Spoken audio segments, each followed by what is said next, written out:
नमस्कार, जय हिंद, राधे राधे, श्री शिवाय नमस्तुभ्यं, सबको जय श्री कृष्णा। दोस्तों, आज के वीडियो में हम लोग चुन चुन के क्वेश्चन लाए हैं हिस्ट्री की, जीके जीएस, जो सभी परीक्षाओं के लिए बहुत ही महत्वपूर्ण है। खास करके आरआरबी 2025 जो रेलवे ग्रुप डी के लिए है, इसके बाद सीजीएल, एसएससी, बैंकिंग, इसमें सभी प्रकार के कंपटीशन एग्जाम के लिए हम तैयार किए हैं, ताकि एक ही वीडियो में सबको फायदा हो जाए। खास करके हम चुन चुन के लाए हैं, सभी पिछले जो कई परीक्षा हुए हैं उन क्वेश्चन को लाए। इसमें 50+ क्वेश्चन हम लोग आज देखेंगे हिस्ट्री की, जीके जीएस। तो वीडियो के अंत तक जरूर बने रहिए, और जो नए विद्यार्थी है वो चैनल को सब्सक्राइब कर लीजिए, ताकि आपका हमारा अपडेट तुरंत पहुंच जाए, और बेल आइकन दबा प्रेस कर लीजिए। और पुराने विद्यार्थी अपने दोस्तों में शेयर कीजिए, ताकि आपका दोस्त भी इस मौका से नहीं चुके। तो चलिए आगे बढ़ते हैं और देखते हैं आज हम लोग क्या क्या प्रश्न लाए हैं आप लोगों के लिए। 50+ हिस्ट्री की, जीके जीएस क्वेश्चन है, जो पिछले कई परीक्षाओं में आ चुके हैं, उनको चुन चुन के लाए हैं और बहुत महत्वपूर्ण है। परीक्षा में क्या होता है कि 4-5 नंबर बहुत महत्वपूर्ण होता है। इस पूरा वीडियो में कम से कम 5 से 10 प्रश्न जरूर आएंगे। तो चलिए बन रही है और सीधा डेस्कटॉप पर चलते हैं और देखते हैं हिस्ट्री की, जीके जीएस। तो आज का पहला प्रश्न, शहर कच्छ रण में खादिर बेद, जिसे बेट भी कहा जाता है, पर स्थित था, जहां ताज़ा पानी और उपयुक्त मिट्टी थी। आपके सामने ऑप्शन है Harappa, A number, B number Mohenjodaro, C number Lothal और डी नंबर धोलावीरा। इसका बिल्कुल सही आंसर हो जाएगा ऑप्शन नंबर बी, यानी मोहनजोदड़ो। ठीक है, तो मोहनजोदड़ो हो गया आपका पहला प्रश्न का उत्तर। चलिए देखते हैं दूसरा प्रश्न।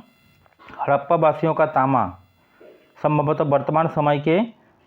से प्राप्त होता था। यहाँ आपको राज्य का नाम बताना, 4 ऑप्शन दिया हुआ है, ए बी सी डी। तो यहाँ इसका सटीक उत्तर हो जाएगा राजस्थान, जो ऑप्शन नंबर ए में है। तो दूसरा प्रश्न का आंसर क्या हो गया? राजस्थान। ठीक है, चलिए आगे बढ़ते हैं और देखते हैं तीसरा प्रश्न को। निम्नलिखित में से कौन सा उपवेद ऋग्वेद से संबंधित है? शिल्पवेद, गंधर्ववेद, आयुर्वेद और धनुर्वेद। तो 3 का सही आंसर हो जाएगा ऑप्शन नंबर सी, यानी आयुर्वेद। आयुर्वेद में उपवेद संबंधित है। आगे बढ़ते हैं और देखते हैं 4 को। ऋग्वेद सूक्तों का संग्रह है, यानी आपको बताना है ऋग्वेद में कुल कितना सूक्त है, जिसका सही आंसर हो जाएगा ऑप्शन नंबर बी, 1028 सूक्तों का संग्रह है ऋग्वेद। तो ऋग्वेद में कुल सूक्त संग्रह कितना है? 1028। देखते हैं 5वां नंबर प्रश्न को। निम्नलिखित में से कौन सा वेद सबसे पुराना है? 4 वेद में से, अथर्ववेद, सामवेद, ऋग्वेद और यजुर्वेद। तो सबसे पुराना वेद का नाम है ऋग्वेद, यानी ऑप्शन नंबर सी इसका सही आंसर हो जाएगा, ऋग्वेद। चलिए आगे बढ़ते हैं, देखते हैं क्वेश्चन नंबर 6 को। ऋग्वेद में मंत्रों का समूह को कहलाता है, यानी ऋग्वेद में जो मंत्र का समूह है उसे क्या कहते हैं? सूक्त, सूत्र, यामी, अध्याय। तो ऋग्वेद में मंत्रों के समूहों को सूक्त कहा जाता है। तो सही आंसर क्या हो जाएगा? ऑप्शन नंबर ए इसका सही आंसर हो जाएगा, यानी सूक्त कहलाता है। आगे बढ़ते हैं, देखते हैं क्वेश्चन नंबर 7 को। वेदों में सबसे पुराना वेद ऋग्वेद है, जिसकी रचना लगभग ... वर्ष पहले हुई है, यानी कितना वर्ष पहले हुई है ऋग्वेद की रचना? इसका आपको आंसर दिया हुआ है 2500, 2000, 3500, 5000 वर्ष। ठीक है, तो इसका सही आंसर हो जाएगा ऑप्शन नंबर सी, यानी 3500 वर्ष पुराना ऋग्वेद है। ऋग्वेद की रचना लगभग 3500 वर्ष पहले हुई है। आगे बढ़ते हैं, देखते क्वेश्चन नंबर 8 को। भारत में लोह युग ... काल से जुड़ा है, जो लगभग 15 ईसा पूर्व से 500 ईसा पूर्व तक चला। यहाँ पर मौर्य, मुगल, ब्रिटिश और वैदिक, ये आपके सामने 4 ऑप्शन है। 4 ऑप्शन में से आपको सही आंसर चुनना है। तो इसका सही आंसर हो जाएगा मौर्य, यानी ऑप्शन नंबर ए। ठीक है, तो इसका सही आंसर क्या हो जाएगा? ऑप्शन नंबर ए। भारत में लौह युग मौर्य काल से जुड़ा है, जो लगभग 1500 ईसा पूर्व से 500 ईसा पूर्व तक चला। ठीक है, इस तरह से 8 नंबर क्वेश्चन का सही आंसर हो गया ऑप्शन नंबर ए। आगे बढ़ते हैं और देखते हैं क्वेश्चन नंबर 9 को। लौह युग का सबसे आम उपकरण ... था, जिसका उपयोग पेड़ों को काटने, लकड़ी काटने और एक हथियार के रूप में किया जाता है। ये किया जाता था? ए में कुल्हाड़ी, बी छेदक, आरा मशीन और डी में तलवार। तो इसका सही आंसर हो जाएगा ऑप्शन नंबर सी, आरा मशीन। बहुत सारे विद्यार्थी इसमें अपने हड़बड़ी में कुल्हाड़ी मार देते हैं, ठीक है, तो कुल्हाड़ी नहीं होगा, सही आंसर हो जाएगा क्या, आरा मशीन, ऑप्शन नंबर सी। प्रश्न नंबर 10 स्क्रीन पर आपके सामने है। हड़प्पा स्थलों पर निम्नलिखित में से मिली वस्तुओं को इंजीनियर आज के पाकिस्तान के पंजाब में पहले रेलवे निर्माण करने के लिए किए गए थे। यानी हड़प्पा स्थल पर ऐसा कौन सा वस्तु मिला था जिसका उपयोग पाकिस्तान स्थित पंजाब में रेलवे लाइन निर्माण में किया गया था। ए ईंट, कांच के धारक, बी सी दरवाज़ा, लोहे की पटरियाँ। तो बहुत सारे विद्यार्थी को हड़बड़ी में लोहे की पटरियाँ का सही आंसर लगाते हैं, तो इसका सही आंसर हो जाएगा क्या, ऑप्शन नंबर ए यानी ईंट। हड़प्पा स्थल में जो ईंट मिला था वहाँ पर पाकिस्तान के पंजाब स्थित जगह में रेल के पटरी निर्माण के लिए किया गया था। तो सही आंसर क्या हो जाएगा, ऑप्शन नंबर ए ईंट। ठीक है, आगे बढ़ते हैं और देखते हैं प्रश्न संख्या 11 को। प्रश्न संख्या 11, हड़प्पा सभ्यता के अन्य शहरों के विपरीत धौलावीरा में विभाजित किया गया था। प्रत्येक भाग विशाल पत्थर की दीवार से घिरा हुआ था। तो आपके सामने 4 ऑप्शन है, 5, 2, 3, 4। तो इनमें से ऑप्शन नंबर सी इसका सही आंसर हो जाएगा। ऑप्शन नंबर सी में है 3, यानी हड़प्पा सभ्यता के अन्य शहरों के विपरीत धौलावीरा में विभाजित किया गया था। प्रत्येक भाग विशाल पत्थर की दीवार से घिरा हुआ था। तो 3 आंसर हो जाएगा इसका, ऑप्शन नंबर सी। आगे बढ़ते हैं। क्वेश्चन नंबर 12, धौलावीरा और लोथल की प्राचीन स्थान भारतीय राज्य में स्थित है। गुजरात, मध्य प्रदेश, राजस्थान, हरियाणा। तो इसका आंसर हो जाएगा गुजरात, जो ऑप्शन नंबर ए में दिया हुआ है। धौलावीरा और लोथल के प्राचीन स्थान भारतीय राज्य में स्थित है, यानी गुजरात में स्थित है। दोनों स्थान गुजरात में है। क्वेश्चन नंबर 13 को देख लेते हैं। निम्नलिखित विकल्पों में से कौन बंदरगाह शहर नहीं था। यानी ये भी हड़प्पा सभ्यता से जुड़ा हुआ है, यानी हड़प्पा सभ्यता का कौन सा बंदरगाह शहर नहीं था। 13 का सही आंसर हो जाएगा खारीगढ़ी, यानी क्वेश्चन नंबर 13 का सही आंसर हो जाएगा ऑप्शन नंबर बी, खारीगढ़ी, जो हड़प्पा सभ्यता का एक बंदरगाह शहर नहीं था। आगे बढ़ते हैं और देखते हैं क्वेश्चन नंबर 14 को। क्वेश्चन नंबर 14 में है, लोथल स्थल पर हड़प्पा सभ्यता के अवशेषों की खोज निम्न में से किसने की थी। यहाँ पर 4 ऑप्शन है, DR. Sahni, RS. Bisht, RD. Banerjee, SR. Rao. तो इसका सही आंसर क्या हो जाएगा, SR. Rao, option number D. Option number D इसका सही आंसर हो जाएगा। लोथल स्थल पर हड़प्पा सभ्यता के अवशेषों की खोज निम्नलिखित में से किसने की थी। लोथल पर हड़प्पा सभ्यता का, ठीक है, यहाँ पर प्रश्न को थोड़ा समझना होगा। लोथल स्थल पर हड़प्पा सभ्यता के अवशेषों की खोज किसने की थी। तो बहुत सारा विद्यार्थी को कंफ्यूज होता है और आर.डी. बनर्जी दे देते हैं, लेकिन इसका सही आंसर हो जाएगा SR. Rao. Question number 15 screen पर आपके सामने है। सिंधु घाटी सभ्यता के घरों में कमरों आम तौर पर एक ... के आसपास बने थे। यहाँ पर कुएं, आंगन, अंगीठी, पानी की टंकी, ठीक है। तो इसका सही आंसर हो जाएगा ऑप्शन नंबर बी, यानी आंगन।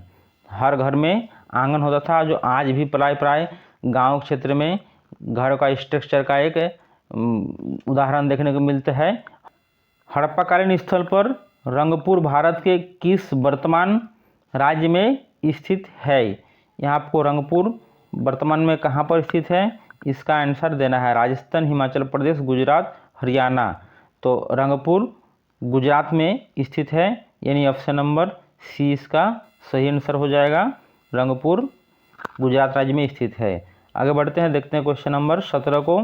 क्वेश्चन नंबर 17, निम्न में से 1861 में भारतीय पुरातत्व सर्वेक्षण ASI के महानिदेशक बने और उन्हें प्राय भारतीय पुरातत्व के जनक के रूप में कहा जाता है।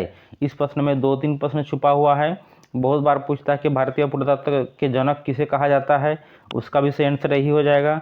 इसके बाद दिया है किसे महानिदेशक चुना गया, तो इसका सही आंसर क्या हो जाएगा, अलेक्जेंडर कनिंघम, यानी अलेक्जेंडर कनिंघम को भारतीय पुरातत्व के जनक भी कहा जाता है। उन्हें 1861 में भारतीय पुरातत्व सर्वेक्षण ASI के महानिदेशक के रूप में भी चुना गया था। तो सही आंसर हो गया अलेक्जेंडर कनिंघम। ये बहुत इंपॉर्टेंट क्वेश्चन है, इसको बढ़िया से याद रखिएगा। दो प्रश्न छुपा हुआ इसी में। तो क्वेश्चन नंबर 18, स्क्रीन पर आपके सामने है। अशोक ने शिलालेख में उल्लेख किया कि उसने राजा बनने के बाद डॉट डॉट यहाँ पर साल देना है, कलिंग पर विजय प्राप्त किया था। 10 वर्ष, 7 वर्ष, 9 वर्ष, 8 वर्ष। तो इसका सही आंसर हो जाएगा ऑप्शन नंबर 8 वर्ष, यानी नंबर डी नंबर पर जो है अशोक ने 8 वर्ष बाद राजा बनने के कलिंग पर विजय प्राप्त किया था। देखते हैं क्वेश्चन नंबर 19 को। क्वेश्चन नंबर 19 है, निम्नलिखित में से हड़प्पा सभ्यता की कौन सी धातु वर्तमान राजस्थान और ओमान से प्राप्त हुई है? चांदी, तांबा, सोना, टीन। तो इसका सही आंसर हो जाएगा तांबा। तांबा जो है वर्तमान राजस्थान और ओमान से प्राप्त होता था, ऑप्शन नंबर बी। देखते हैं क्वेश्चन नंबर 20 को। क्वेश्चन नंबर 20, एलिफेंटा गुफाओं के संग्रह है, संप्रदाय से जुड़े चित्र रॉक आर्ट का है, यानी एलिफेंटा गुफाओं में जो पत्थरों पर चित्र है वो किस संप्रदाय से जुड़ा हुआ है? तो इसका सही आंसर हो जाएगा शिव संप्रदाय, शिव से जुड़ा हुआ है। क्वेश्चन नंबर 21 को देख लेते हैं। क्वेश्चन नंबर 21, अपने महानिर्वाण से पहले बुद्ध ने अंतिम उपदेश कहाँ दिया था? यानी दूसरा तरह से इसका प्रश्न पूछा जाता है, बुद्ध ने अपना कहाँ अंतिम उपदेश दिया था? तो सही आंसर हो जाएगा ऑप्शन नंबर बी, यानी कुशीनगर में जो अपना अंतिम उपदेश दिया था। अब आगे बढ़ते हैं, देख क्वेश्चन नंबर 22 को। क्वेश्चन नंबर 22, गौतम बुद्ध के भक्तों द्वारा मनाई जाने वाली बुद्ध पूर्णिमा हिंदी यानी हिंदू माह डॉट डॉट में मनाई जाती है, किस महीना में मानी जाती है? माघ महीना, बैसाख महीना, फाल्गुन महीना, चैत्र महीना। तो इसका सही आंसर हो जाएगा बैसाख महीना में बुद्ध पूर्णिमा मनाया जाता है, यानी ऑप्शन नंबर बी सही आंसर हो जाएगा। आगे बढ़ते हैं, देखते हैं क्वेश्चन नंबर 23 को। बुद्ध के संबंध में निम्नलिखित में से कौन सा कथन सही है? ब्रह्म, क्षत्रिय, वैश्य, शूद्र। यानी बुद्ध किस संप्रदाय से जुड़ा हुआ था? इसका सही आंसर देना है। सही आंसर हो जाएगा ऑप्शन नंबर बी इसमें है, ठीक है, ऑप्शन नंबर बी हो जाएगा। तो गौतम बुद्ध क्षत्रिय से जुड़ा हुआ था, वो एक राजा का बेटा था। आगे बढ़ते हैं, देखते हैं क्वेश्चन नंबर 24 को। क्वेश्चन नंबर 24 आपके सामने स्क्रीन पर है। गौतम बुद्ध के संबंध में, प्रश्न को थोड़ा सा बड़ा है, समझना है। गौतम बुद्ध के संबंध में निम्नलिखित में से कौन सा कथन सही है? इसमें भी सेम प्रश्न है, लेकिन इसका ऑप्शन अलग अलग है। 1 नंबर, बौद्ध धर्म के संस्थापक सिद्धार्थ, जिन्हें गौतम के नाम से जाना जाता है, का जन्म लगभग 2500 वर्ष पहले हुआ था। 2 नंबर, गौतम बुद्ध एक छोटे गण से संबंधित थे, जिसे शाक्य गण से नाम जाना जाता था। यहाँ पर ऑप्शन आपके सामने 4 ऑप्शन दिया है, A B C D.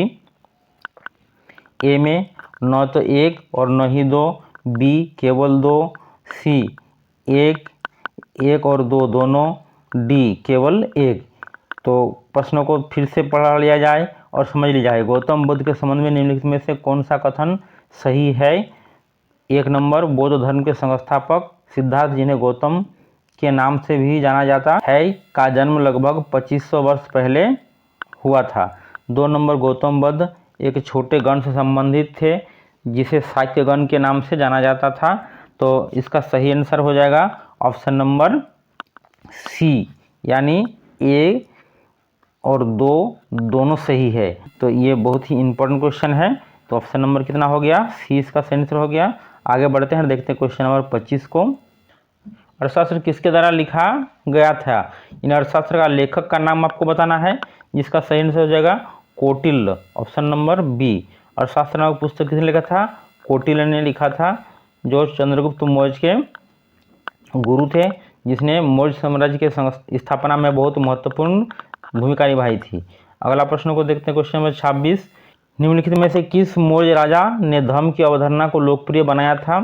Ashok, Bindusara, Chandragupta, Dasharath. तो इसका सही आंसर हो जाएगा अशोक। अशोक ने धर्म की अवधारणा को बनाया था, अशोक ने धर्म का स्थापना किया था। अगला नंबर को क्वेश्चन को देखते हैं, क्वेश्चन नंबर 27 को। गौतम बुद्ध ने बोध के लिए अपना रास्ता खोजने का फैसला किया और बिहार के बोधगया डॉट डॉट में होगा एक पेड़ का नाम है के नीचे कई दिनों तक ध्यान किया। उस पेड़ का नाम आपको देना है। ऑप्शन में है ए पीपल, साल, सी में टीक और डी में नीम। यानी किस पेड़ के नीचे उसने अपना ध्यान किया था? तो सही आंसर हो जाएगा ऑप्शन नंबर ए पीपल पेड़ के नीचे। तो अगला क्वेश्चन को देखते हैं, 28 नंबर। गौतम बुद्ध ने अपनी शिक्षा सामान्य लोगों की डॉट डॉट भाषा में दी थी, यानी आपने जो शिक्षा दी थी वो कौन सी भाषा में दिया था? प्राकृतिक, तमिल, हिंदी, उड़िया। तो इसका सही आंसर हो जाएगा ऑप्शन नंबर ए, यानी प्राकृतिक भाषा में आंसर दिया था। सही आंसर हो गया क्या? ऑप्शन नंबर ए। 29 नंबर क्वेश्चन को देखते हैं। जैन धर्म के 24वें और अंतिम तीर्थंकर वर्धमान महावीर का जन्म 6ठी शताब्दी ईस्वी पूर्व कहाँ हुआ था? यानी वर्धमान महावीर के जन्म के स्थान का नाम आपको बताना है। बिहार, मध्य प्रदेश, महाराष्ट्र, तमिलनाडु। इसका सही आंसर हो जाएगा महाराष्ट्र, यानी ऑप्शन नंबर सी में। क्वेश्चन नंबर 30 आपके सामने है। जैनियों के दिगंबर संप्रदाय द्वारा पर्युषण पर्व का आयोजन ... दिनों के लिए किया जाता है। यहाँ कितने दिनों के लिए किया जाता है? इसका सही आंसर देना होगा। जैन धर्म में 2 संप्रदाय होता है, दिगंबर और श्वेतंबर। ठीक है, तो दिगंबर 10 दिनों के लिए इस पर्व का आयोजन करता है, यानी ऑप्शन नंबर डी इसका सही आंसर हो जाएगा। चलिए देखते हैं अगला प्रश्न को। Question number 31। जैन धर्म के नियमों का पालन करना निम्नलिखित में से किसके लिए अधिक कठिन था? कारीगरों के लिए, किसानों के लिए, व्यापारी के लिए, महाजनों के लिए। तो इसका सही आंसर हो जाएगा किसानों के लिए, यानी ऑप्शन नंबर बी इसका सही आंसर होगा। ऑप्शन नंबर बी है किसानों के लिए। ठीक है, याद रखिएगा ऑप्शन नंबर बी किसानों के लिए होगा। तो इसका सही आंसर क्या हो गया? ऑप्शन नंबर बी, किसानों के लिए जैन धर्म के नियमों को पालन करना सबसे कठिन था। क्वेश्चन नंबर 32 स्क्रीन पर है। वर्धमान महावीर जैन धर्म के अंतिम तीर्थंकर थे और कितना तीर्थंकर थे? अंतिम तीर्थंकर थे और कितना नंबर में तीर्थंकर थे? 21वें, 22वें, 23वें, 24वें। तो ये इसका नंबर आता है 24वें, यानी ऑप्शन नंबर डी इसका हो जाएगा सही आंसर। अंतिम और 24वें तीर्थंकर थे वर्धमान महावीर। क्वेश्चन नंबर 33 को देखते हैं। निम्नलिखित में से कौन सा 16 महाजनपद में से एक नहीं था? यानी जो 16 महाजनपद थे उस समय, उनमें से कौन सा? यहाँ पर 4 नाम दिया गया है, महाजनपद नहीं था। कुरु, कामरूप, कौशल, अंग। तो इसका सही आंसर हो जाएगा कामरूप जो है 16 महाजनपदों का अंग नहीं था। कुरु, कौशल, अंग 16 महाजनपद में आता है। आगे बढ़ते हैं, देखते हैं क्वेश्चन नंबर 34 को। निम्नलिखित में से कौन बज्जी महाजनपद की राजधानी थी? यानी बज्जी महाजनपद की राजधानी का नाम देना है। गया, वैशाली, पाटलिपुत्र, अंग।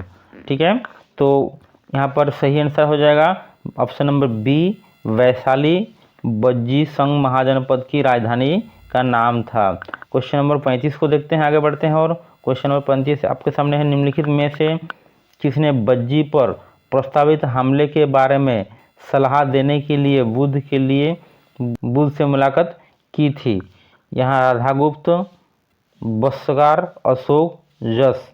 क्वेश्चन नंबर 35 का सही आंसर हो जाएगा वत्सकार, यानी ऑप्शन नंबर बी। आगे बढ़ते हैं, देखते हैं क्वेश्चन नंबर 36 को। पाटलिपुत्र में स्थानांतरित होने से पहले कई वर्षों तक मगध की राजधानी थी? उस जगह का नाम देना है जो पाटलिपुत्र से पहले मगध की राजधानी थी। तो option number A Rajgriha. Rajgriha Pataliputra से पहले मगध की राजधानी थी। ठीक है, जो चारों ओर पहाड़ों से घिरा हुआ है। आगे बढ़ते हैं, क्वेश्चन नंबर 37 को देखते हैं। क्वेश्चन नंबर 37 आपके सामने स्क्रीन पर है। प्राचीन काल में नदी के दक्षिण क्षेत्र में मगध के नाम से जाना जाता था। यहाँ आपको नदी का नाम देना है। जमुना नदी, नर्मदा नदी, गंगा नदी, ताप्ती नदी। ठीक है, तो क्वेश्चन नंबर 37 में जो गंगा नदी का सही आंसर हो जाएगा ऑप्शन नंबर सी। प्राचीन काल में गंगा नदी के दक्षिण क्षेत्र को मगध के नाम से जाना जाता था। क्वेश्चन नंबर 38 को देखते हैं। क्वेश्चन नंबर 38 आपके सामने स्क्रीन पर है। सिकंदर ने किस वर्ष भारत पर आक्रमण किया? उसका सही आंसर देना है। 400 ईस्वी पूर्व, 126 ईस्वी पूर्व, 326 ईस्वी पूर्व, 550 ईस्वी पूर्व। इसका सही आंसर हो जाएगा ऑप्शन नंबर सी 326 ईस्वी पूर्व सिकंदर ने भारत पर आक्रमण किया था। क्वेश्चन नंबर 38 का ऑप्शन नंबर सी सही आंसर होगा। अब क्वेश्चन नंबर 39 को देखते हैं। निम्नलिखित में से कौन मौर्य साम्राज्य का संस्थापक था? तो इसका सही आंसर हो जाएगा चंद्रगुप्त मौर्य साम्राज्य के संस्थापक था, ऑप्शन नंबर। आगे बढ़ते हैं, देखते क्वेश्चन नंबर 40 को। निम्नलिखित यूनानी शासकों में से किसने मैगस्थनीज को चंद्रगुप्त मौर्य के दरबार में भेजा था? यहाँ 4 ऑप्शन आपके सामने स्क्रीन पर है, तो सही आंसर हो जाएगा ऑप्शन नंबर बी यानी सेलुकस निकटर ने चंद्रगुप्त मौर्य के दरबार में मैगस्थनीज को भेजा था। अब आगे बढ़ते हैं, देखते हैं क्वेश्चन नंबर 41 को। क्वेश्चन नंबर 41 आपके सामने है। चूँकि मौर्य साम्राज्य इतना बड़ा था इसलिए अलग अलग हिस्सों पर अलग अलग शासन किया जाता था। डॉट डॉट के आसपास के इलाकों पर सम्राट का सीधा नियंत्रण था। पाटलिपुत्र, तक्षशिला, नुम्बली, उज्जैन। तो आपका सही आंसर देना है, यहाँ सही आंसर हो जाएगा पाटलिपुत्र। ठीक है, तो ऑप्शन नंबर ए इसका सही आंसर हो गया। पाटलिपुत्र पर जो शासक था, सम्राट था, उसका सीधा नियंत्रण था और पाटलिपुत्र मगध साम्राज्य के राजधानी थे। आगे बढ़ते हैं, देखते हैं अगला क्वेश्चन को। मैगस्थनीज के अनुसार चंद्रगुप्त के रक्षक शाही जुलूस के दौरान सोने और चांदी से सजाए गए डॉट डॉट की सवारी करते थे। घोड़े, बैलों, हाथियों और एक सिंघे यानी यूनिकॉर्न की। यहाँ आपको सही आंसर देना है, तो जिसका सही आंसर हो जाएगा ऑप्शन नंबर सी, हाथियों की सवारी करती थी। सोने चांदी से सुसज्जित हाथियों की सवारी करते थे। अगला क्वेश्चन को देखते हैं। अशोक के कंधार अभिलेख की खोज किस वर्ष हुई थी? यहाँ इसका सही आंसर हो जाएगा 1958। ठीक है, यानी ऑप्शन नंबर बी। अगला क्वेश्चन को देखते हैं।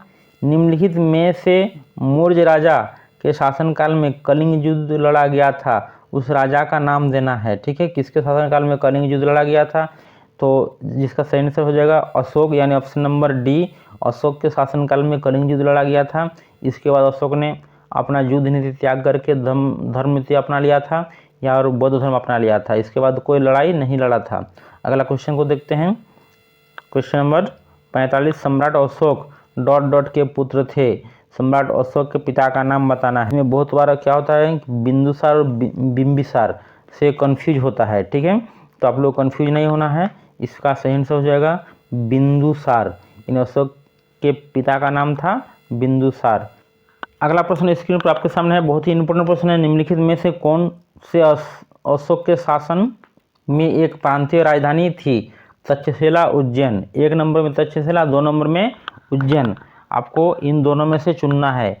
ए में ऑप्शन दिया हुआ है 1 और 2 दोनों, बी में दिया है केवल बी, सी में दिया है न तो 1 और न तो 2 और डी में केवल 1। तो इसका सही आंसर हो जाएगा 1 तथा 2 दोनों। ठीक है, यानी ऑप्शन नंबर ए इसका सही आंसर हो जाएगा। ठीक है, आगे बढ़ते हैं और देखते हैं क्वेश्चन नंबर 47 को। Question number 47। मौर्योत्तर काल में डॉट डॉट वे पुरुष और महिलाएं थे जिनके पास जमीन नहीं थी। आपको आंसर देना है 4 में से 1। इसका सही आंसर हो जाएगा ऑप्शन नंबर डी, दास कर्मकार। ठीक है, दास कर्मकार के पास क्या होता था? अपना जमीनें नहीं होती थी। देखते हैं अगला प्रश्न, क्वेश्चन नंबर 48 को। मैगस्थनीज के अनुसार पाटलिपुत्र में कुल कितने द्वार थे? आपका द्वार की संख्या देना है, तो इसका सही आंसर हो जाएगा ऑप्शन नंबर सी, यानी 261 द्वार होते थे। अगला क्वेश्चन, क्वेश्चन नंबर 50 को देख लेते हैं। निम्नलिखित में से किस राजवंश ने मौर्योत्तर काल में रेशम मार्ग को नियंत्रित किया था? सुंग, चेर, सातवाहन, कुषाण। तो इसका सही आंसर हो जाएगा कुषाण, यानी ऑप्शन नंबर डी ने रेशम मार्ग पर नियंत्रण किया था। अगला क्वेश्चन को देखते हैं। 51 नंबर प्रश्न। मौर्य साम्राज्य के किस सम्राट ने युद्ध जीतने के बाद विजय त्याग कर दिया था? यानी अशोक से जुड़ा हुआ है। कलिंग युद्ध जीतने के बाद उसने विजय का मार्ग त्याग कर दिया था, धर्म का मार्ग अपना लिया था। तो सही आंसर हो जाएगा ए इसका अशोक। ठीक है, आगे बढ़ते हैं और देखते हैं क्वेश्चन नंबर 52 को। मौर्य शासक डॉट डॉट अशोक की मृत्यु हुई थी। यानी अशोक की मृत्यु कब हुई थी? इसका आपको सही आंसर देना है। तो इसका सही आंसर हो जाएगा ऑप्शन नंबर डी, 232 BC। 232 ईस्वी पूर्व अशोक का मृत्यु हुई थी। अगला क्वेश्चन और अंतिम क्वेश्चन को देखते हैं। क्वेश्चन नंबर 53 आपके सामने स्क्रीन पर है। निम्नलिखित में से किस राजा के शासनकाल में सांची का महान स्तूप बनाया गया था? अशोक, बिंदुसार, बृहदत्त, चंद्रगुप्त। तो ऑप्शन नंबर ए इसका सही आंसर हो जाएगा। अशोक के शासनकाल में सांची का महान स्तूप बनाया गया था। आज के वीडियो में इतना ही तक। बहुत जल्द आप लोगों से अगला मुलाकात होगी। तो आज के लिए जय हिंद। और जो भी नए विद्यार्थी हैं हमारे चैनल को जरूर सब्सक्राइब कर लीजिए। वीडियो अच्छा लगे तो लाइक ज़रूर कर दीजिए।